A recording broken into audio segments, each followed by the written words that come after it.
While industry has failed to do any peer-reviewed studies on smart meters and health effects, a growing body of independent research is now starting to accumulate. In our second set of tests, we're using the smart meter. Before the exposure, we see the same thing as we saw in the first samples. Normal cell walls, fairly separated and looking healthy. So after 2 minutes of exposure in front of the smart meter at about 1 foot away, we see a totally different story. Sample 1, you can see a lot of degradation in the cells. The cell walls have been broken, and you see changes in the cells which are called mycoplasma. It shows a mutation to the cell. In the second sample, we see a different type of degradation to the cell membranes. You can see a corrugation here. This is called bottle cap formation, and it's known that this occurs due to oxidation or exposure to free radicals.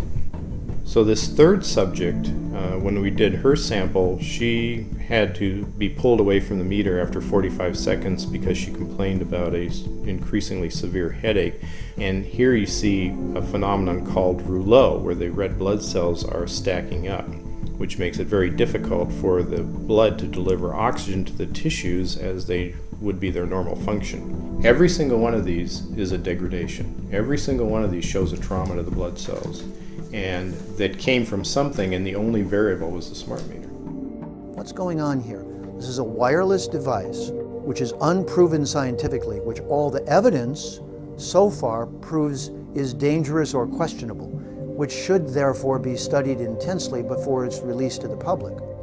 Clever people called the technology smart to make it seem intimidating so no one would question it. Some smart ad man came up with that and got paid $300,000 to call it a smart meter so you would feel less knowledgeable, which they know we feel, and then you wouldn't question the smart people putting it in your house.